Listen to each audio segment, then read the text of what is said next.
avec tout ce dont on a besoin, qui demande que l'État, qui demande que l'argent soit mis à contribution pour payer des hébergements aux gens, pour construire des logements aux gens, pouvoir venir en aide aux familles qui sont dans la difficulté. On ne comprend pas comment est-ce que Monsieur Macron, notre président, se positionne va en guerre, quoi. Moi, je vais dire. Je l'ai entendu parler il n'y a pas, là, sur une chaîne. On lui demandait comment est-ce que vous continuez à dire que on va continuer à donner des armes, continuer l'aide qu'on apporte à l'Ukraine. Alors, il y a les tractations, la négociation, il y a la discussion qui va se faire. Vous savez ce que Macron répond aux journalistes? Non. Vous avez vu qu'il y a des discussions quelque part? Il dit pour lui, il ne sait pas qu'il y a des discussions qui existent, qui se passent. Parce que pour lui, il puisse avoir des discussions pour la paix, pour arrêter cette guerre, c'est que l'Ukraine doit être à cette table. Tant que l'Ukraine n'est pas sur la table des négociations, pour lui, il n'y a pas de discussion. Pour lui, il n'y a pas de paix qui se prépare. Et donc, ça continue. La guerre continue. Et donc, lui, son soutien continue. Ça va loin. Ils n'ont même pas, ils ont conscience qu'ils mettent les vies en danger. Mais comme c'est pas eux, c'est pas leurs enfants, c'est pas leur famille, ça leur dit rien, ces vies-là. J'ai toujours dit ça. Il faut qu'il y ait un temps où l'armée doit demander à ces gens-là d'envoyer aussi leurs enfants, leurs familles au front. Vous allez voir, les guerres vont s'arrêter. Parce que quand ils envoient les enfants des autres, pour eux, ça leur dit rien. Qu'on ramène, oui, il y a 15 000 morts. C'est pas leurs enfants, c'est pas leur famille, c'est pas leur femme, c'est pas leur mari.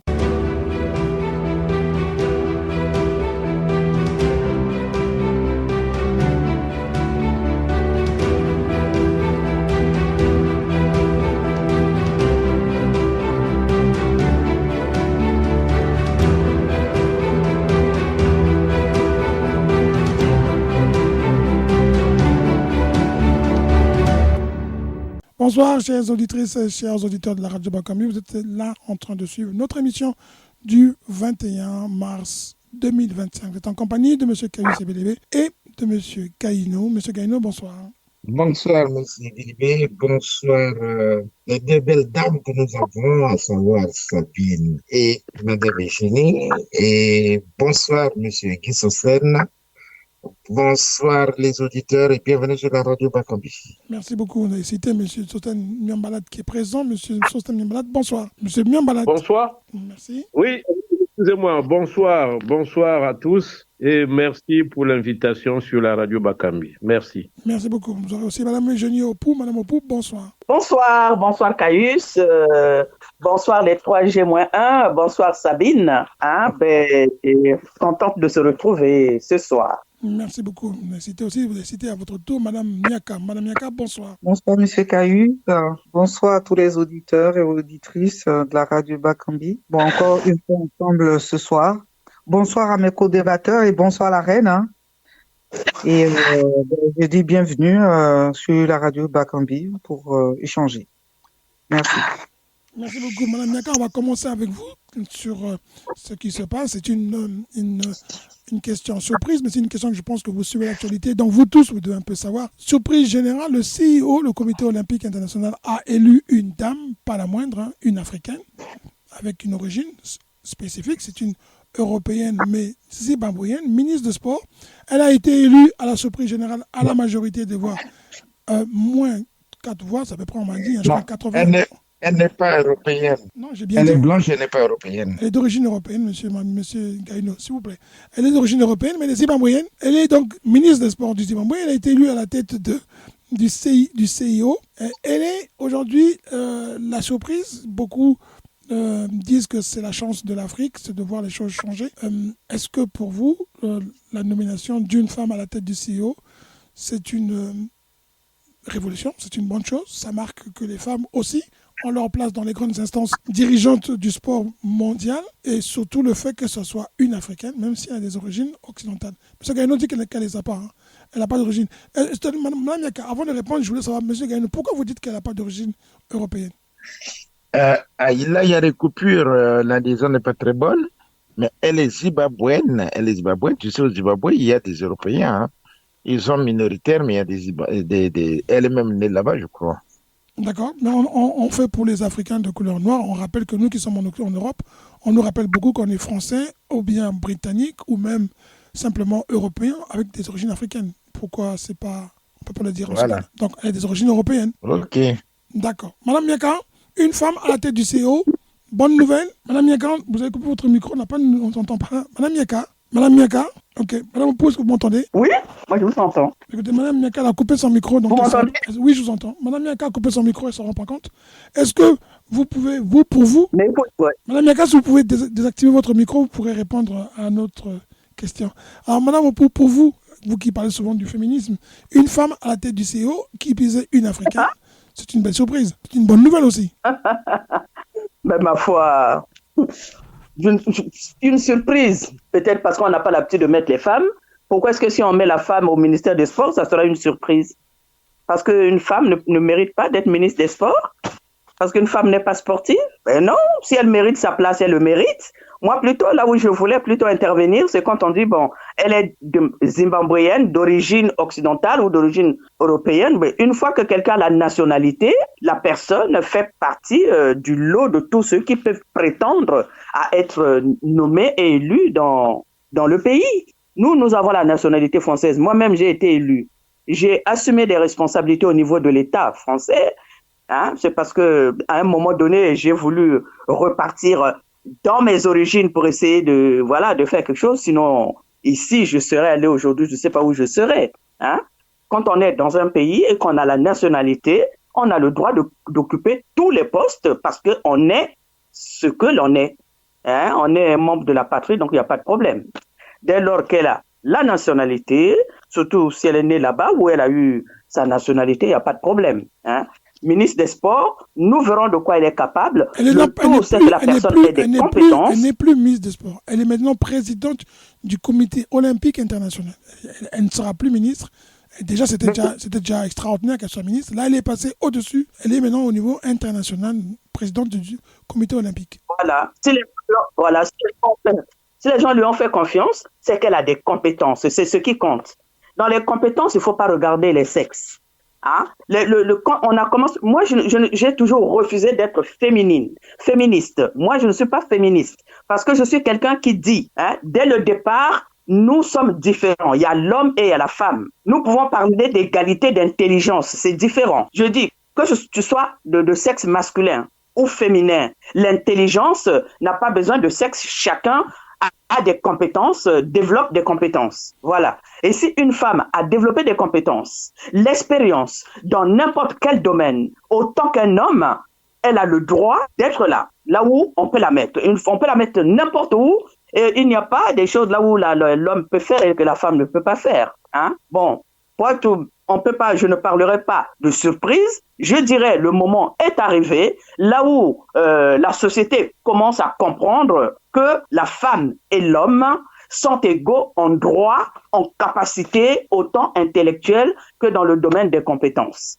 Donc, c'est une très bonne chose. Maintenant, c'est à elle de démontrer que ceux qui lui ont fait confiance n'ont pas eu tort et qu'elle a des capacités pour assumer les responsabilités qui sont les siennes actuellement. Voilà. Merci, c'est clair. Madame Miaka, vous avez désactivé votre micro. La question vous était posée en premier. Oui. Vous avez... Oui. Oui, allô? Oui, vous m'entendez? Oui, on vous entend. Ok. Oui, je vous remercie. Mais écoutez, bon, qu'est-ce que je peux dire par là, c'est que une femme à la tête d'un comité aussi important, enfin d'une structure aussi importante, et de surcroît sans regarder ses origines ou forcément le fait qu'elle soit sans regarder forcément ses origines, mais prenons ne serait-ce que le fait même que ça soit une femme. Je suis vraiment ravie de la nomination de cette personne, de cette dame-là, parce que pour moi, c'est quand même, c'est une fois de plus marquer un coup pour faire reconnaître réellement l'égalité au niveau des compétences, au niveau des valeurs que nous avons. Que nous soyons femmes ou hommes, si nous avons des diplômes, si nous avons par exemple des qualités, des choses qui nous permettent d'occuper un poste, il est très bien que aujourd'hui, dans l'esprit de tout le monde, qu'on conçoive qu'une femme peut aussi braver des postes de ce genre. Moi, c'est une réussite pour moi. c'est une avancée de plus dans le droit, pour le droit des femmes. C'est comme ça que je le définis. Et à côté aussi, pourquoi pas, j'espère qu'elle méritera aussi le poste, cette nomination, vraiment qu'elle sera à la hauteur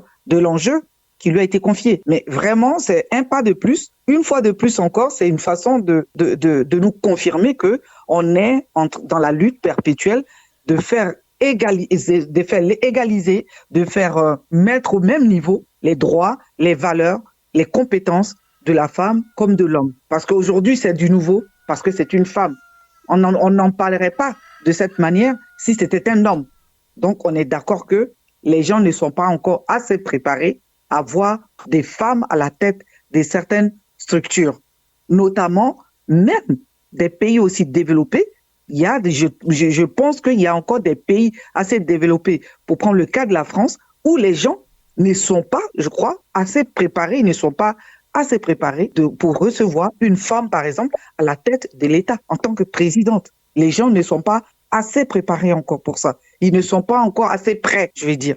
Donc, vraiment, c'est une bonne avancée pour moi. D'accord. Je vous remercie beaucoup. Monsieur Miamalat, une femme à la tête du CIO, il y en a une qui est déjà à la Banque mondiale, Madame Christine Lagarde, la française, elle est à la tête de la Banque mondiale. Apparemment, elle fait du bon boulot, puisqu'elle a été reconduite. Puis vous avez là une autre dame qui arrive, qui prend le CIO.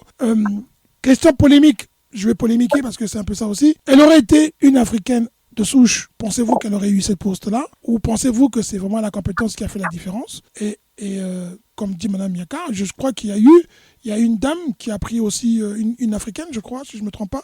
Alors, je vais tout à l'heure vérifier, qui doit être présidente de l'OMS, si je ne me trompe pas. Mais en tout cas, elle occupe une bonne position. Est-ce que là, ce n'est pas aussi la fierté africaine, peu importe l'origine de la personne? Bon, c'est une situation qui remonte un peu depuis la création humaine, le combat entre l'homme et la femme. Et la femme secondait toujours l'homme un peu partout, mais dans les institutions là où on dirige beaucoup de monde, la femme était un peu en retrait. Parce que même déjà le droit de vote, il y a d'autres pays là où la femme ne peut pas travailler, la femme doit être à la maison, doit être voilée. Donc, vous voyez, culturellement, à travers le monde, la femme a toujours occupé des places importantes, mais elle était toujours à l'arrière-plan. Parce que c'est pas faute de manque d'intelligence, non. Les femmes sont intelligentes autant que les hommes. Donc, mais c'était un problème plus culturel, parce que ou religieux, ou en tout cas culturel, ou traditionnel. Mais là, au fur et à mesure, on a vu que à côté, les femmes à côté des hommes font du bon travail et les deux ont été créés pour contrôler le monde, pour organiser le monde. Donc, c'est ensemble qu'on peut construire. Moi, je trouve que ce sont des avancées significatives. Progressivement, la femme n'a plus de secret. Toutes les fonctions, généralement même tout le travail que l'homme fait, la femme peut le faire. Il suffit qu'elle puisse avoir la volonté. Donc, c'est pas étonnant. Qu'elles soient blanches, qu'elles soient africaines, ce sont les femmes. Elles accouchent de la même manière. Elles ont les mêmes organes. Donc, la différence, c'est au niveau de la mélanine. Donc, c'est une différence qu'on peut négliger. Mais c'est bravo. En plus, une femme à la tête du sport, c'est une première mondiale, puisque c'est la première femme dans l'histoire du sport. Et je trouve que c'est à féliciter et puis bravo aux institutions sportives du monde. Une bonne chose, j'espère que ces genres de cas vont se multiplier. Bravo à toutes les femmes. Donc après le 8 mars, il faut dire qu'il y a des avancées en droit international. C'est tout ce que je peux dire. Félicitations, c'est une bonne chose. Noire ou blanche, c'est pareil, ou jaune, c'est la femme. Merci beaucoup, M. Miala. Merci beaucoup, M. Gaino. L'Afrique gagne, l'Afrique se hisse au haut niveau. Pendant ce temps, il y a quand même des pays qui sont encore en train de se battre avec ces institutions. On ne parlera pas de qui il s'agit, mais il y a des institutions qui se font respecter avec des hommes qui occupent tous les postes. Et là, enfin, une femme arrive au CIO avec une surprise de taille. Madame Kirsty, on l'appelle Kirsty Coventry. Madame Coventry arrive et bouscule. Et déjà, elle traite un dossier qui est très chaud, celui de la Russie. Elle semble demander le retour de la Russie dans les compétitions olympiques. Oui, mais attendez, elle est talentueuse, sportivement parlant, et elle a déjà été vice-présidente de cette même organisation. Donc, c'est pas une nouvelle qui vient d'arriver dans les structures. C'est une femme qui connaît très bien les structures. Elle a été même soutenue par l'Allemand sortant, Thomas Bach, celui qui l'a soutenue. Donc, ce n'est pas une nouvelle qui sort du néant, non. Elle est connue dans le milieu, elle est ministre de la Jeunesse, elle est née à Harare, Zimbabwe, donc c'est une Africaine de couleur blanche, bien sûr. Il y en a beaucoup dans beaucoup de pays. Vous allez dans un pays, les pays mixtes, là où les îles, vous avez beaucoup de mélange de couleurs. Donc, voilà, c'est une Africaine. Bon, elle a même vécu aux États-Unis, vous voyez, elle a eu pas mal de 26 médailles, dont 15 d'or, je crois. Vous voyez, c'est une talentueuse femme et qui a montré ses talents, pas seulement au niveau sport. Elle dirige comme un ministère, donc elle va abandonner parce qu'elle occupe maintenant une nouvelle fonction. Alors, c'est pas ce qui est étonnant. Les gens disent, oui, c'est une femme qu'on a élue. C'est vrai, c'est une femme qui est talentueuse. Donc, c'est pas seulement le sexe qui détermine, c'est le talent de l'individu. Les gens cherchent toujours les compétences. Elle est très compétente, elle bosse, c'est une bosseuse, c'est une nageuse. Donc voilà, elle le mérite. Il faut le prendre comme ça, c'est un mérite. On va pas vous élire parce que vous êtes noir, parce que vous êtes femme ou parce que... Non, c'est d'abord les talents dans le monde qu'on cherche. Voilà, donc elle est là, c'est une Africaine, tant mieux pour nous. Bon, moi, je dirais même pas tant mieux pour nous, je dis c'est une Africaine, c'est une femme. Ben voilà, le monde change, on n'est plus là à voir que les femmes ont moins de talent que les hommes, c'est pas vrai. Ouais, vous voyez ceux qui vont à la Lune, là, vous avez des femmes, vous avez des hommes, hein. Ça c'est fini, maintenant il faut écarter cette idée-là. Mais c'est les talents qu'on cherche et elle le méritait très bien, félicitations pour elle. Merci beaucoup. Merci beaucoup. Deuxième sujet d'actualité, c'est celui de la France qui se bat désormais à pouvoir moderniser son industrie des armements. Les Français cherchent l'argent et bizarrement, semble-t-il qu'ils ont trouvé l'argent. Financer l'industrie des armements, M. Macron a sorti du chapeau une nouvelle formule. Il demande aux Français... Beaucoup de Français sont contre. Oui, alors, non, mais ils sont contre, mais ils vont investir. C'est-à-dire qu'on mobilise les gens. Non, il veut créer une épargne, mais je te dis, ce n'est pas sûr qu'avec cette épargne, les gens vont investir. Je ne crois pas. D'accord, vous ne croyez pas? Je ne crois pas. D'accord. Non, parce que je vois, oui. parce que je vois la réticence. Et si vous suivez même les débats dans certaines chaînes qui disent, où les journalistes disent véritablement que les Français sont contre la position de Macron. Voilà. D'accord. Ok, merci beaucoup. On va écouter Madame Miaka, c'était vous qui avez terminé avant. Madame Miaka, investir dans l'industrie des armes, on appelle les Français à investir, on cherche à mobiliser le livret A, on cherche d'autres formes, on dit qu'on peut investir jusqu'à hauteur de 500 euros par personne ou par famille. Est-ce qu'on n'est pas là dans une hypocrisie complète où les gens ont plus besoin qu'on les aide du plan de vie social, comme l'a dit M. Gaïno, on l'a répété. Comment on peut demander aux gens d'investir dans l'industrie des armements? Bon, ma foi, je ne saurais répondre à cette question. Mais tout ce que je peux dire, parce que c'est vrai qu'il n'y a pas de logique, il n'y a pas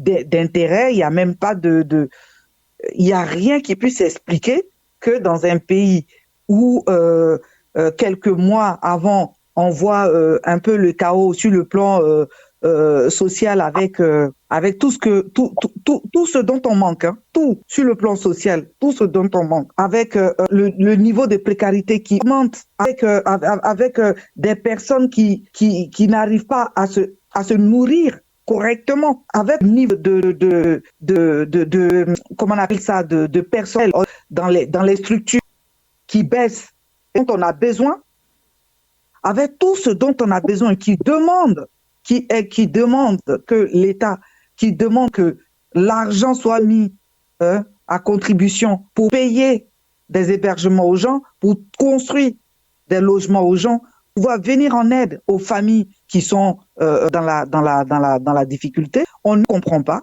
comment est-ce que M.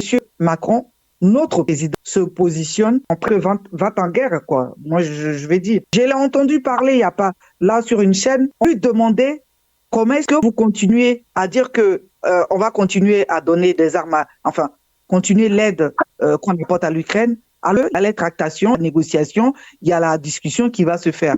Vous savez ce que Macron répond aux journalistes? Non. Vous avez vu qu'il y a des discussions quelque part? Il dit pour lui, il ne sait pas qu'il y a des discussions qui existent, qui se passent. Parce que pour lui, il puisse avoir des discussions pour la paix, pour arrêter cette guerre, c'est que l'Ukraine doit être à cette table. Tant que l'Ukraine n'est pas sur la table des négociations, pour lui, il n'y a pas de discussion. Pour lui, il n'y a pas de paix qui se prépare. Et donc, ça continue. La guerre continue. Et donc, lui, son soutien continue.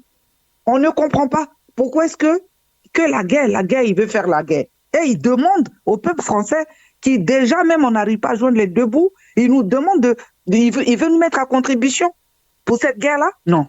Je ne comprends pas. Je pense qu'il y a autre chose. Il y a autre chose. Pourquoi il veut absolument faire la guerre? Et puis, pourquoi la France investit autant? Parce que c'est la seule à se mouiller le maillot pour ça. Tout le monde parle, c'est vrai. Mais la France est elle est trop engagée dans cette guerre. Il y a peut-être autre chose qu'on nous cache. Mais le gouvernement Macron est trop engagé, enfin, Macron et son gouvernement, trop engagés dans cette guerre. Et même, je vois même qu'il est désavoué par certains hommes politiques, par certains, mais Macron veut la guerre. Mais pourquoi? Je ne sais pas. Bonne question. Je ne saurais. On va demander à Mme Opou de répondre. Mme Opou, est-ce que vous pouvez répondre? Pourquoi Macron veut la guerre? Pourquoi, quand on regarde les chiffres de l'industrie des armements, on sait que les États-Unis ont engrangé des milliards et des milliards. Danvin arrive en deuxième position. Désormais, la France, qui peut-être que la part de marché que la Russie avait, qui était de 21%, et que la France, c'est 9% à peu près, hein, et les États-Unis, c'est pratiquement 46%, peut-être que la France se dit, tiens, là, il y a peut-être un marché que nous n'avons pas pris en compte, mais ils vont exporter.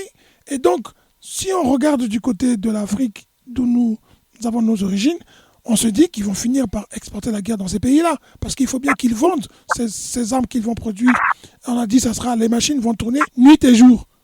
Il faudrait bien les produire, les vendre quelque part, ces armes-là. Pourquoi se va-t-en-guerre? C'est une bonne question. Je pense qu'il n'y a que le président Macron qui a la réponse à cette question. Hein. Moi, s'il y a quelque chose que je peux dire, c'est tout simplement de dire, est-ce que c'est parce qu'il est dans la logique de dire qu'il veut la paix, prépare la guerre? Est-ce que c'est cette logique? Si c'est dans cette logique, il a le droit de fabriquer ses armes pour préparer la paix parce que c'est quelqu'un aussi qui dit tout le temps que Poutine va envahir l'Europe. Dans sa tête, et en tout cas, c'est ce qu'il dit. Et puis, il n'est pas le seul. Hein. Quand j'entends aussi d'autres commentaires, c'est ça. Heureusement qu'il y a d'autres à côté qui disent, mais attendez, Poutine n'est pas fou pour venir envahir l'Europe. Bon, mais il faut bien mettre les choses dans la tête des gens. Hein. Comme on le sait, la politique, c'est le mensonge. Hein. Il y a beaucoup de mensonges là-dedans. Hein, et il y a beaucoup d'anguilles sous roche. Hein. S'il le fait, il sait pourquoi. C'est lui qui connaît les raisons pour lesquelles vraiment il tient à avoir ses armements, comme on l'a dit la dernière fois. Est-ce que c'est parce qu'il vise? Attendez, entre-temps, quand le président Trump a commencé à parler de l'argent qu'il donnait pour l'Ukraine, on s'est rendu compte que cet argent n'est pas arrivé à l'Ukraine, mais c'est parti vers la RDC. Donc, il y a anguille sous roche, au fait. En espérant vraiment pour nous, il faut, comme je le disais, nous les Africains, il faut qu'on se réveille, il faut qu'on commence aussi à préparer les guerres, hein, parce que on sera tout le temps envahi, là, parce que ces armes-là n'iront pas pour tuer les Européens, parce que quand on tue un Européen, eux, ils font tout un boucan, mais quand on tue des millions d'Africains, personne ne dit mot. Donc, pour eux, les Africains sont des animaux, ils vont à leur chasse, ils emmènent les armes pour aller les éliminer, en espérant que ces armes-là, ça ne sera pas pour aller éliminer les Africains, pour aller encore une fois prendre les terres d'Afrique, hein, qu'ils cherchent depuis la nuit des temps à récupérer. La terre d'Afrique appartient aux Africains. Et les Africains ont le droit de rester sur leur terre et de protéger leur terre. Mais pour protéger leur terre, il faut aussi que les Africains commencent aussi à préparer les guerres. Parce que quand on a des vats en guerre comme ça, il faut se protéger. Hein? Bon, donc que les Africains cessent de dormir, parce que le cas de la RDC, ça nous met déjà la puce à l'oreille. Tout le monde a condamné. La personne qui n'a pas condamné le Rwanda, effectivement, c'est le président Macron. Il a son marché, il a ses intérêts. La France n'a que des intérêts. La France n'a pas d'amis, oui. Mais quand ils sont des intérêts là où il y a la cruauté, nous, on n'est pas d'accord. C'est tout ce que l'on peut dire. Après qu'il veuille avoir des armements, voilà, pour faire je sais pas quoi, C'est à lui de voir. Mais ça, c'est pas pour aller vraiment, pour aller encore faire des génocides en Afrique. C'est quand même terrible, hein, la position des Occidentaux. Aujourd'hui, ici, il y a l'alliance aujourd'hui avec le Rwanda. C'est parce que le Rwanda a toujours accusé la France d'avoir soutenu le génocide au Rwanda. Mais on dirait que la France n'a pas tiré des leçons. Et là, on est en train de faire le génocide en RDC. C'est quoi ça, cette mentalité? Il faut que ça s'arrête. Vraiment, nous en Afrique, on en a marre de ça. Donc, c'est son industrialisation d'armes. Si je suis sûr que la communauté française, la population française que nous sommes, ne sont pas d'accord avec ces idées. Hein? Après, bon, c'est à lui de voir quel est vraiment le projet qu'il a en tête. Peut-être qu'un jour, on saura. Merci. Merci beaucoup. Samia Malal, vous avez écouté tranquillement dans votre coin, vous avez compris qu'on parlait là aussi de l'industrie de l'armement. Aux États-Unis, cette industrie est très très puissante. Elle est très puissante, elle est présente, elle a un lobbying puissant au point où les armes aux États-Unis sont en vente libre, mais en même temps, c'est cette industrie qui aujourd'hui, dans beaucoup de pays, déstabilise ou plutôt fait la grandeur des États-Unis selon qu'on se place dans un camp ou dans un autre. Est-ce que vous pensez qu'aujourd'hui, l'industrie économique français pousse à ce que le président Macron trouve là un moyen de se faire des sous parce que l'économie française, elle est au plus bas? Bon, là, ce que vous dites en partie, c'est vrai, mais historiquement, l'Europe, comme l'avait dit le président Sarkozy, c'est un pays des barbares, c'est un pays qui aime la guerre, c'est un continent, je voulais dire, qui aime la guerre, c'est un continent qui n'a survécu que par des conquêtes, c'est leur nature. Même si après la conférence de Berlin, certains se sont un peu assagis, tout ça, dans le rôle économique. Mais là, avec ce qui se passe, les velléités belliqueuses refont surface. Parce que chasser au galop, la nature revient au galop. Chasser, la nature revient au galop. Qu'est-ce que je veux dire par là? Parce que le problème de Macron, c'est déjà un président des riches. Macron a été mis par les riches. Et parmi ces riches-là, vous avez les marchands d'armes, vous avez les industries d'armement qui brassent des milliards et des milliards. Donc, s'il faut trouver l'argent, ça, ils le feront facilement parce que c'est selon eux leur survie. Ce sont l'industrie d'armement qui finance toutes ces sociétés-là, qui les protègent. Même les Total, les Arrive, toutes ces sociétés-là dépendent de l'industrie de l'armement parce qu'il faut aller dans des zones hostiles. Qu'est-ce qu'ils disent? Ils pensent à la croissance économique. Mais pour qu'il y ait la croissance économique, il faut qu'il y ait la stabilité, la paix ou par la force. Donc cette croissance doit passer par les armes. Puisqu'ils ont dit c'est pour se protéger l'Europe, se défendre contre la Russie, entre guillemets. Mais Moscou, j'ai pas entendu les bruits des bottes des Cosaques. Les Cosaques ne sont pas à la porte de Versailles, ne sont pas à Paris. Mais eux, ils s'agitent pourquoi? Mais parce que ce sont des raisons économiques. Ils veulent reconquérir l'Afrique aussi par la force. Nous recoloniser, mais sous une autre forme. Parce que la politique de... comment ils disent ça? Oh là là, il y a le terme... la raison du plus fort est toujours la meilleure. Ils sont maintenant dans cette logique-là pour le 21e siècle. Ils viendront prendre les choses par force parce qu'ils en auront besoin. Et la cible principale, c'est l'Afrique. Et peut-être l'Amérique latine, l'Amérique du Sud. Mais sinon, tout ce qui est fait là, puisque les armes là, il faudrait créer des conflits ou des zones à prédilection, là où il y a déjà des conflits, pour vendre les armes, évacuer les armes et protéger leurs sociétés qui exercent dans ces pays-là. Areva, Total, Bouygues, Tesla, Dassault, toutes ces grandes sociétés-là. Le but, c'est celui-là, en fait. Tout ce qui nous dit les gesticulations, c'est pour se cacher. Ils vont se réarmer pour reconquérir les terres, pour attaquer les autres. Donc, leur ADN naturel revient en surface. Ils ne s'arment pas pour leur défense, mais c'est un armement offensif. C'est pas pour se défendre, mais c'est pour attaquer. Donc, ils attaqueraient les pays faibles, comme l'Afrique, des continents faibles. Le but, c'est celui-là, en tout cas de mon point de vue. C'est un problème économique. L'armement des industries militaires étant une base économique, une force une puissance économique, ils ne vont jamais laisser ça. Puisque ce sont ces industries-là qui soutiennent les sociétés, je répète, comme Areva, Total, Dassault, ainsi de suite. L'Oréal, toutes ces sociétés, là où ça brasse des millions, c'est l'armée qui soutient ces sociétés-là, c'est l'armée qui protège ces sociétés-là dans les zones de conflit. Voilà mon point de vue sur la situation. Donc c'est du business qui sera plutôt qui est le moteur, hein. C'est le business. Le moteur, c'est le business. Il faut sécuriser les endroits là où le business se passe, par la force. Ils viendront par la force et ils sécurisent, ils exploitent, ils partent. Mais tout en vendant, en se faisant de l'argent dans l'industrie d'armement, parce qu'ils vont vendre, ils vont produire. Donc ils se feront. L'industrie militaire se fait beaucoup d'argent, hein, si on en croit les chiffres. Hein. Mais ils se font beaucoup d'argent, puisque même les Total là doivent payer l'industrie militaire, puisqu'il faut sécuriser vos zones d'exercice, vos champs de pétrole. Mais c'est sécurisé par leurs armes, non? Donc, vous devrez payer les dividendes. Le grand problème, celui-là, c'est d'abord l'armée. Après l'armée, les industries viennent. Donc, plus vous êtes fort, plus vous êtes influent, c'est aussi dissuasif. Ils vont dire, bon, nous sommes forts, les Russes ne vont pas nous attaquer, les Américains, donc on va aller comme des charognards. Ce sont comme des hyènes. Quand il y a la dépouille qui est là, et vous voyez après, les hyènes viennent, les corbeaux viennent, les vautours.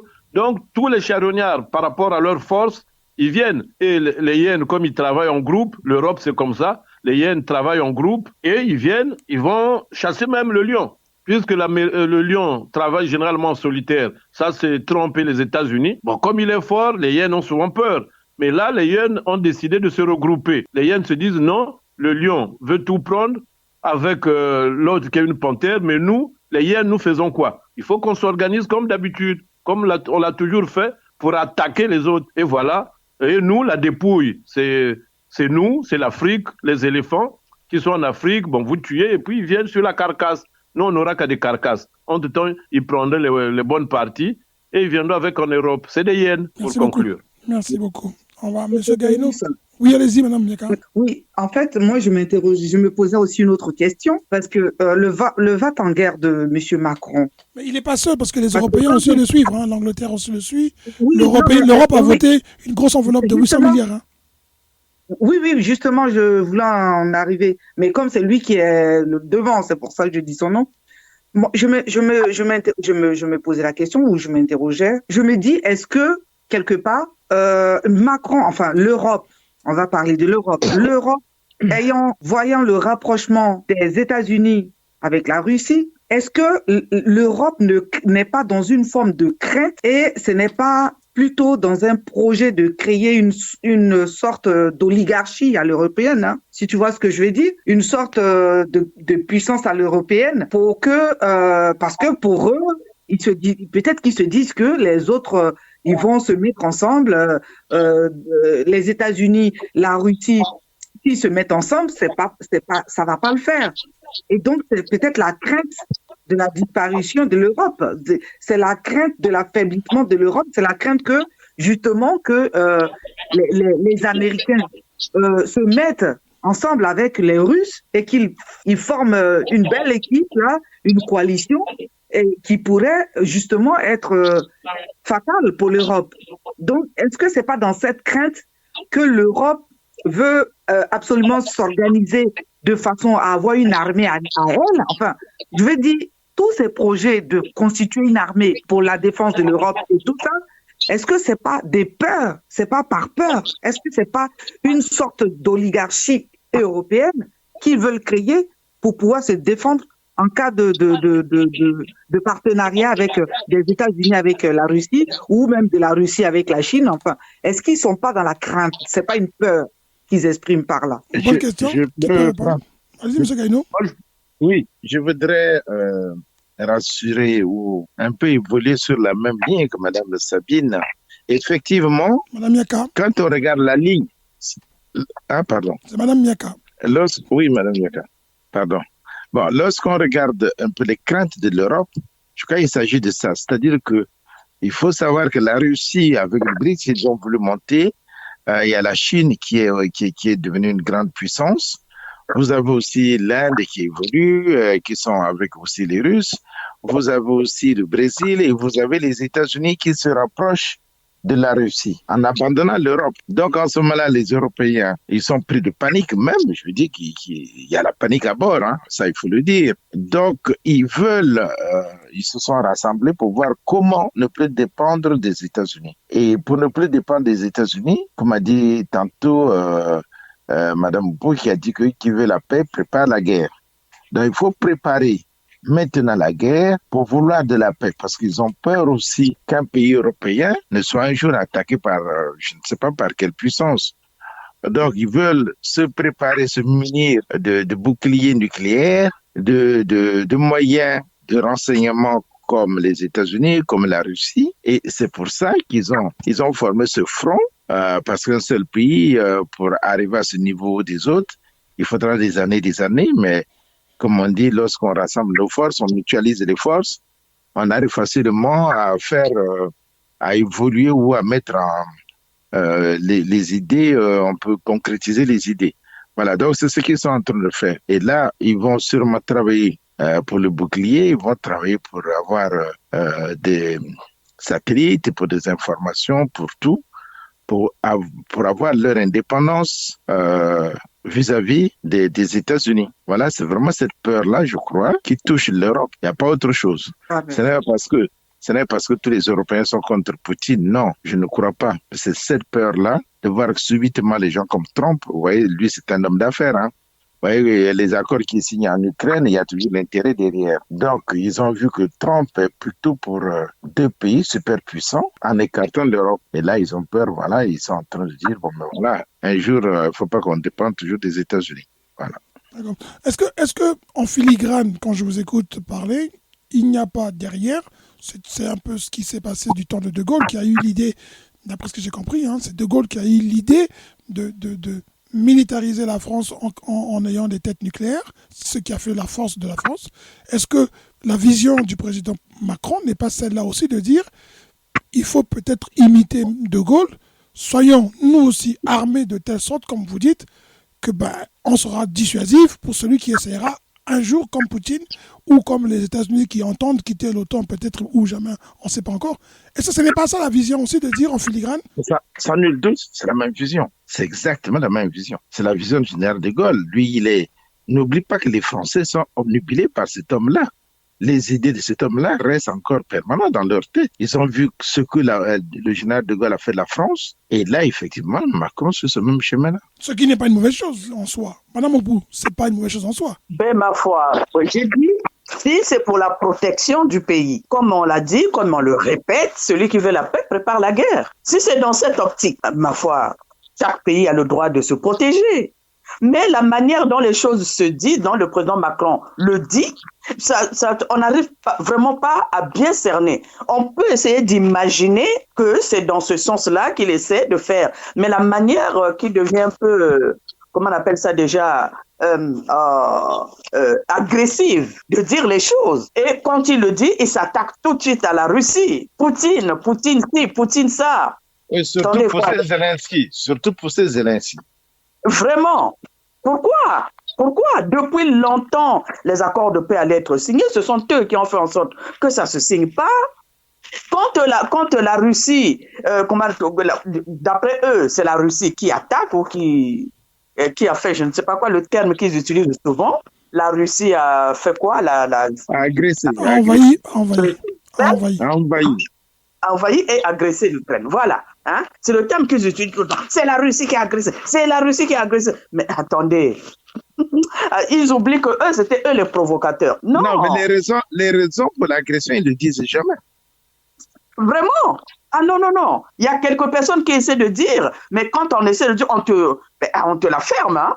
C'est une manière de te dire, mais voilà, il faut qu'on soit les mêmes, on parle le même langage. Même Mélenchon, qui essaie un peu de faire la différence. Hein? Mais on arrive quand même à le lui faire dire. Mais tu veux pas dire, tu veux pas dire que c'est la Russie qui a agressé. Mais si c'est la Russie qui a agressé, eh bien, c'est ce que les gens veulent entendre. Mais si ça leur convient de dire comme ça, tant mieux. Sauf que, au fur et à mesure que les choses vont, ça va pas dans le bon sens. Et quand il y a des morts, c'est aussi eux qui vont venir dire la Russie a tué des civils. Ils oublient que ce sont eux qui prennent des civils en otage. Mais c'est la technique. Mais enfin, je ne sais pas, hein, au XXIe siècle, si vraiment ces gens-là, soit-ils des Européens ou je ne sais pas qui, ce qu'ils sont, ils prennent pas leur population pour vraiment de moins que rien. Ils pensent vraiment qu'on ne voit pas ce qu'ils font et eux, ils vont provoquer. On va dire, la Russie va se mettre un peu à se dire, bon, on va faire la paix. Eux, ils vont encore inciter à la guerre. La Russie va se défendre. Et vous avez tué les civils. Attendez. Et ils mettent les civils dans les maisons pour qu'on puisse dire qu'ils tuent les civils. C'est quoi ça? Cette manipulation atroce, cette manipulation du monde, cette manipulation, ça va loin. Ça va loin. Ils ont conscience qu'ils mettent les vies en danger. Mais comme c'est pas eux, c'est pas leurs enfants, c'est pas leur famille, ça leur dit rien ces vies-là. J'ai toujours dit ça. Il faut qu'il y ait un temps où l'armée doit demander à ces gens-là d'envoyer aussi leurs enfants, leurs familles au front. Vous allez voir, les guerres vont s'arrêter. Parce que quand ils envoient les enfants des autres, pour eux, ça leur dit rien. Qu'on ramène, oui, il y a 15 000 morts. C'est pas leurs enfants, c'est pas leur famille. C'est pas leur femme, c'est pas leur mari.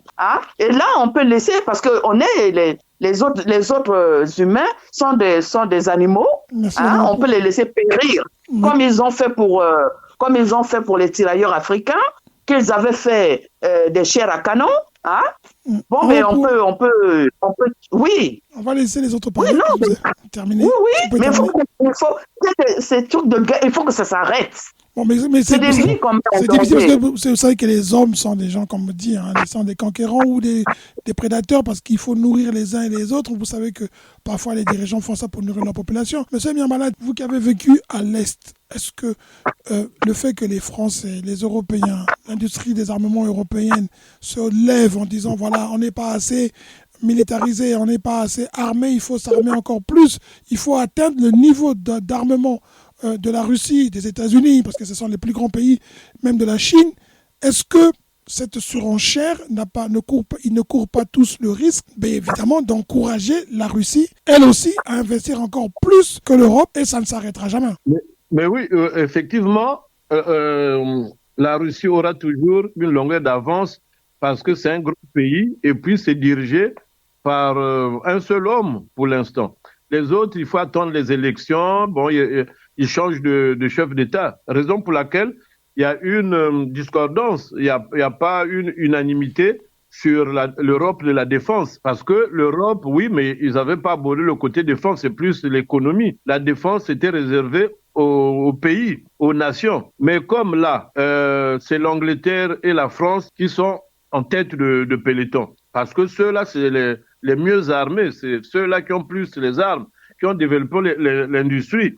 Ils veulent entraîner tous les autres, mais les autres, ils ne sont pas dupes. Ils savent que quand il y a des armes en Europe, on cherche toujours des conflits. La Hongrie, par exemple, de Viktor Orban, n'est pas dedans. Il y a d'autres pays également, les pays nordiques, qui ne sont pas souvent des vats en guerre. Non, c'est divisé. Raison pour laquelle vous voyez le rétro-pédalage, il parle maintenant de la coalition de volontaires. Ils cherchent maintenant des volontaires comme les gens qui cherchent les volontaires en Ukraine pour aller combattre. Mais les Occidentaux, non seulement ils ont aussi peur et honte parce que Poutine a arrêté beaucoup de soldats occidentaux, surtout même à Koursk. Parmi les gens encerclés, il y a des bruits, ils ne veulent pas en parler. On nous dit qu'il y a même des officiers, des généraux de l'OTAN qui sont à Koursk, que Poutine a encerclé. Raison pour laquelle Poutine bombe même le torse, parce qu'il a des preuves de l'implication de l'OTAN dans ce conflit. Raison pour laquelle Donald Trump veut négocier avec Poutine. Mais Donald Trump ne sera jamais avec Poutine à 100% parce qu'ils n'ont pas la même idéologie. Le libéralisme américain, c'est pas comment dirais-je ça, le communisme ou bien le socialisme russe, soviétique. Donc, c'est deux politiques idéologiquement, ils ne peuvent pas être des alliés, mais ce sont des alliés de circonstances. Parce qu'il faut sauver ce qui peut encore être sauvé en Ukraine. Sinon, les pays de l'Est sont réticents à ça. Même quand on les accuse que Poutine va les envahir demain matin, mais tout ça, c'est monter les enchères. Je n'y crois pas. Alors, quand on dit... Mais, oui, allez-y. C'est Monsieur Caius. Madame Niaka. Monsieur Miambala, vous avez terminé? Oui, Madame Sabine peut parler. D'accord. Oui. Oui, je me disais aussi que on est là, on est tous conscients quand même que on est dans un monde multipolaire. où tout le monde, enfin, tous les On grands va dire, pays, on va enfin, dire, tout le monde, on va dire les plutôt continents, bipolaire entre deux grandes qui sont la Russie désormais avec un peu les États-Unis, c'est ce qui est accusé, et puis l'Europe à côté qui essaie de tirer son. Oui, multipolaire, vous dites. oui, oui, c'est ce que, oui, enfin, bipolaire, si tu veux, ouais, c'est plutôt ça que je vais dire, mais bon, après, il y a les deux. Allez-y. Donc, je voulais, on est dans un monde bipolaire où l'Europe sait pertinemment que c'est le plus fort qui va imposer sa domination, qui va imposer, qui va écraser. Et il voit comment ça se passe avec l'Ukraine. Il voit c'est que la Russie, la position de la Russie par rapport à l'Ukraine. Enfin, elle voit la position de la Russie par rapport à l'Ukraine. Elle voit le comportement des Américains par rapport à l'Ukraine. Mais partant de là, je me dis que l'Europe, c'est vraiment dans une peur, dans une crainte et à titre préventif qu'ils sont en train de chercher à s'armer. Parce qu'à un moment donné, ça pourrait les toucher. Et quand ça va les toucher, il faut qu'ils soient en mesure de répondre. Mais sauf que la méthode, la démarche, la façon dont elle l'exprime, dont elle le fait, je pense que c'est complètement à côté de la plaque. Parce que même le peuple s'y perd. Il n'y a pas longtemps, à la télé, en tout cas en début de semaine, vous vous rendez compte qu'ils veulent fabriquer une notice de savoir-vivre, enfin, de bonnes, enfin, des manières de survie, la notice de survie. Mais quand un peuple comme nous, hein, on voit les guerres partout, on voit l'Ukraine, on voit la position de l'Europe, on voit la position particulièrement de la France, on voit tout ça. Et tout à coup, vous nous dites que vous allez nous fabriquer un livre, une notice de survie. Excusez-moi, même le Covid qui a tué autant de gens, ils nous ont pas proposé une notice de survie non plus. Et à côté de ça, vous parlez d'armement. Il y a la mise à disposition d'une notice, d'un manuel de survie que vous voulez fabriquer. Pour le peuple, on est perdu. Personne ne comprend parce que la méthode, la manière de faire de l'Europe n'est pas bonne. Sinon, le fait qu'ils veuillent s'armer, le fait qu'ils veuillent disposer d'une armée interne, c'est tout à fait légitime et c'est normal et c'est même plus responsable. C'est plus sérieux pour eux. Mais la méthode, la façon de faire, ça alarme tout le monde, on est perdu. On sait même plus si c'est que la guerre en Ukraine que l'Europe défend, ou si c'est en réalité pour leur protection personnelle, de façon à ce que, en cas de problème, qu'ils puissent réagir, ou si c'est simplement parce que ils ont été mis à l'écart de cette guerre, de la négociation dans cette guerre pour trouver la paix, si c'est parce qu'ils ont été mis à l'écart qu'ils fonctionnent comme ça, ou si c'est pour leur défense, on ne sait plus rien. Et même nous, la population est perdue. Surtout la semaine dernière, quand on a parlé de manuel de survie. Voilà, c'est ce que je voulais dire. Merci beaucoup. Est-ce que Monsieur Niambalat, je reviens vers vous, et puis Monsieur Gaïno après, est-ce que on peut dire que tel que c'est fait, vous savez, il y a eu l'échange de coups de fil entre le président Poutine et puis Trump, les Européens ont fini par dire Poutine est le maître du monde, c'est lui qui établit le calendrier, c'est lui qui établit les règles. Trump a voulu aller très vite, Poutine a dit nous voulons bien parler de cessez-le-feu, mais pour l'instant, ça sera un cessez-le-feu partiel, mais ça ne sera pas un cessez-le-feu tant qu'on n'aura pas parlé des thèmes les plus importants.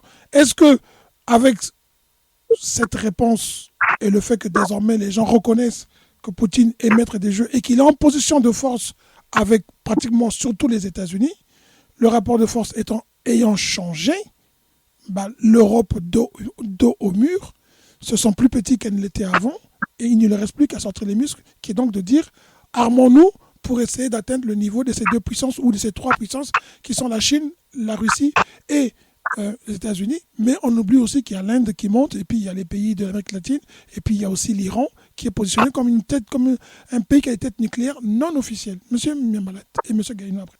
Oui, mais ce que vous venez de dire là, je partage en partie. Mais vous savez, l'Europe est aussi dans une forme de s'armer d'une façon dissuasive, d'une façon de montrer que vous, la Russie, les États-Unis, vous êtes grands, vous avez des armes. On a tous il y a deux pays qui ont l'arme nucléaire, mais nous, on veut aussi avoir les autres armes des petits calibres parce que nous avons la technologie. L'Europe a la technologie. C'est pas pour rien. Ils sont fiers qu'en 5 ans, ils feront mieux. Mais parce que ils ont la technologie, ils savent, ils ont le savoir-faire. C'est seulement les conditions, les règles internationales interdisait la prolifération des armes. L'Allemagne, par exemple, mais l'Allemagne est très contente parce que c'est comme si on vient de libéraliser la fabrication des armes. Ils ont aussi fait sauter tout ce qui est protection du climat, la pollution. C'est fini, hein, terminé. C'est parti en l'air. Et voilà, l'Allemagne, vous allez voir que l'Allemagne d'ici là sera parmi les puissants de l'Europe, militairement, et puisqu'ils en ont les moyens. C'est la première économie de l'Europe. Donc, ils pourront facilement financer leur usine d'armement, parce que c'est eux qui ont plus d'argent en Europe. Donc, ils vont plus dégager des gros budgets. Pour eux, c'est du pain béni, revenir sur la scène internationale, leur influence. Mais au-delà de tout ça, est-ce que l'Europe, il faut se poser la question si l'Europe est aussi vraiment menacée que ça? C'est qu'on est en train de nous faire croire, ça c'est pour nous faire avaler ça en boucle, ça tourne pour qu'on puisse croire avoir peur que nous sommes attaqués, donc il faut donner l'argent. Vous avez vu même la somme, le minimum de 500 €. Mais ce n'est pas tout Français qui va donner 500 € rien que pour l'effort de guerre. C'est des sociétés qui investissent. Quand ils donnent les 500 € là, quelque part, tu en tires profit, c'est comme un investissement. Tu trouveras peut-être le bonheur après, quand ces usines-là vont mieux tourner à plein régime. Mais ce n'est pas tout le monde qui va donner 500 €. C'est ceux qui ont quand même un peu les moyens et tireront profit. Mais je répète que c'est un problème plus économique que réellement militaire. Qu'il y a un assassin à côté qui vise l'Europe, qui est jaloux de l'Europe, ça je ne crois pas trop. Et je partage la réticence de certains pays européens qui ne veulent pas se lancer dans ça. C'est un problème business. Bah oui. Autre chose. Donc, moi, je suis d'accord avec vous. Hein. Je suis d'accord avec vous parce que il y a la Slovaquie, il y a je crois la Hongrie, ils veulent pas se lancer dedans. Hein. Exactement. Donc, et si la France avait plus avait plus peur de l'Allemagne.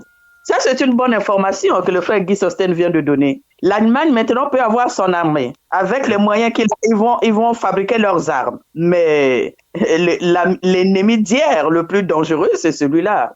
Oui. Non, je pense que il y a quand même anguille sous roche dans tout ce qui est en train de se passer. Nous pouvons tout dire. Seul le président Macron sait de quoi il parle. Qu'est-ce qui le fait paniquer? La plus grande panique est là. Hein? Enfin, bref. Aussi, ce qui fait paniquer la France et Macron, c'est parce que l'allure de Poutine, s'il s'attend avec Trump, il risque encore de diviser l'Afrique. Parce que Poutine avait bien dit que je n'aurais pas besoin d'attaquer la France pour réduire la France à zéro. Il suffit seulement de mobiliser les pays africains, de sensibiliser, vulgariser le message que la France n'est pas un bon allié. La France tombe elle-même. J'ai pas besoin, il l'a dit, j'ai pas besoin de faire la guerre à la France. Il suffit de parler avec mes amis africains. La France tombera, surtout l'Afrique francophone. Le Mali, là, c'est parti. Il lui reste combien sur 14 ou 15, peut-être il reste 12 pays ou 11. Mais si les 11 là, le Tchad, ainsi de suite, mais si tous les pays là tombent, mais la France ne sera plus la France d'aujourd'hui. Donc, Macron est obligé de menacer Poutine pour que Poutine ne déballe pas son projet. Il est obligé d'aboyer. Il aboie fort pour dire non, moi je t'ai compris. L'Ukraine, on peut comprendre, mais l'Afrique, il faut laisser. Hein? L'Ukraine, c'est à côté de chez toi, je comprends que c'est ton voisin immédiat. Mais laisse-moi mon Afrique, parce que la façon dont tu es en train de faire, là, tu es en train de les entêter. Tu entêtes les Africains. Parce qu'ils ne jurent que par toi. Et voilà, il y a aussi ça. Mais ça, il faut lire entre les lignes. Merci, c'est un tout. Monsieur Gaïno, votre analyse, est-ce que l'Europe sort les muscles parce qu'ils se sentent tout petits et qu'ils se disent, bon, peut-être qu'il est temps aussi pour nous, comme dit M. Mimalade, comme disent les autres, de devenir aussi puissants qu'eux. Et la seule manière d'être puissant, c'est d'avoir autant d'armes ou de multiplier les relations en armes dans plusieurs pays, devenir une puissance comme les Européens et comme les Occidentaux. Mais encore une fois, c'est une surenchère qui ne s'arrêtera pas parce que la Chine et l'Iran, à qui on a interdit de produire l'arme nucléaire, elle va aussi vouloir produire. D'autres pays vont aussi vouloir acquérir aussi cette puissance. Comment l'Europe pourra justifier que eux peuvent désormais devenir une puissance militaire, vendre des armes, produire et interdire aux autres de produire aussi leurs armes? Que va leur dire la Turquie? Que va dire l'Afrique du Sud? Que vont dire d'autres pays? Que vont faire ces pays-là? Ils ne vont pas regarder l'Europe faire ce qu'ils veulent. Parce que quand on regarde bien, excuse-moi, je vais terminer, c'est l'Europe qui met le feu au monde, c'est l'Occident. Oui, mais au risque de me répéter, parce que, bon, j'ai déjà intervenu sur cette question, au risque de me répéter, il faut comprendre que en politique, ce qui compte, c'est d'abord la stratégie. Comment je vais mettre en place ceci, comment je vais me défendre, comment faire que ceci n'arrive pas. Je crois qu'il y a Sosan Miambalad qui a évoqué un volet africain. C'est vrai qu'aujourd'hui, quand on suit même les débats, vous avez aussi cette crainte de la France de perdre l'Afrique. Aujourd'hui, vous voyez que la France est en train de caresser quelques chefs d'État africains, notamment surtout dans la zone de l'Afrique centrale, où la France les caresse avec, je ne sais pas moi, beaucoup de douceur. Parce que s'il perd cette région-là, il ne pourra plus jamais conquérir les autres régions de l'Afrique. Ils ont peur aussi de la Russie, de la Chine qui a envahi l'Afrique. Parce que c'est là où ils ont tiré toutes leurs richesses. Si la France est devenue aussi puissante qu'elle est, c'est grâce à l'Afrique. Bien. Donc, il faut savoir que tout ça là, ce sont des raisons qui font que l'occasion étant là, il faut se munir parce que fera la Russie si jamais elle conquiert l'Afrique? Est-ce qu'elle va pas donner aussi des moyens peut-être à l'Afrique, mais pas les moyens d'armes nucléaires, mais au moins quand même des moyens économiques? Donc il y a toute une, vous savez, le monde va vers un bouleversement. Donc vous reconnaissez que l'Europe ne veut pas que l'Afrique se développe, mais que la Russie le ferait? Écoute, tout à fait, j'ai mille et une raisons de le dire, même pas de penser, mais de le dire. Mais vous avez... Vous savez aujourd'hui que il y a des toiles d'araignée qui sont tissées par les Européens pour piller les richesses africaines sur tous les plans. Vous savez ce qui nous manque, c'est quoi? Vous dirigez un pays, vous n'avez même pas un série d'espionnage dans tous les domaines, parce que l'espionnage, c'est pas seulement aller guetter qui veut faire la guerre, l'espionnage économique. Les brigades financières. Parce que je vous jure qu'aujourd'hui, vous aviez un pays comme le Cameroun, le Gabon, qui est envahi par des Européens qui ont mis en place des fausses structures. Ce que vous entendez, les arnaqueurs, ils sont où? Ils sont aujourd'hui au Cameroun, ils sont aujourd'hui au Gabon, ils sont à Pointe-Noire, ils sont au Congo, ils sont en Afrique. Mais ils vont acheter des machines qui sont fabriquées. Ils vont acheter des machines qui sont fabriquées en Chine. Ils viennent, c'est pas comment ils les font, ils les manipulent là-bas. Et les gens font des investissements, mais l'argent rentre en Europe. Il y a plusieurs manières de piller l'Afrique. Mais est-ce que les chefs d'État africains, comme nous n'avons pas les gens qui étudient la stratégie, qui étudient comment le monde fonctionne, nous, on navigue dans l'obscurité. Mais c'est qu'il y a des choses, je peux pas dire comme ça. On navigue dans l'obscurité. On est en train de nous piller. On est en train de nous rendre encore esclaves. Et ça, est-ce que les chefs d'État africains le comprennent? Regardez aujourd'hui ce qui se passe entre l'Algérie et la France. Vous croyez que c'est parce que l'Algérie a refusé de recevoir? Alors, ils savent pourquoi ils le font. Donc, il faut, quand on analyse ces choses-là, il faut les voir en profondeur. Quel est véritablement l'intérêt de ces pays-là pour se retrouver, se regrouper? L'intérêt de ces pays, c'est nous qui n'avons pas compris. Je crois il y a l'un de ceux qui débattent là qui l'a dit. Nous, les Africains, on ne comprend pas. D'accord. Comme disait Mme Mopou, si tu veux la paix, il faut préparer la guerre. D'accord. Nous, on est là à regarder le Rwanda. Merci, monsieur. Voyez? Vous pouvez conclure. Oui, je conclue en disant regardez le Rwanda. Comment la Belgique, par exemple, a condamné le Rwanda? Il y a eu une rupture diplomatique. Pourquoi la France ne le fait pas? Pourquoi certains pays ne le font pas? Et vous comprenez le pourquoi. Je n'ai pas besoin de le dire. Vous voyez ce qui se passe. Merci beaucoup, monsieur. Donc voilà. Merci pour votre conclusion. Merci beaucoup. Et encore une fois, essayez de savoir que nous ne faisons pas la politique, mais nous essayons de comprendre la politique.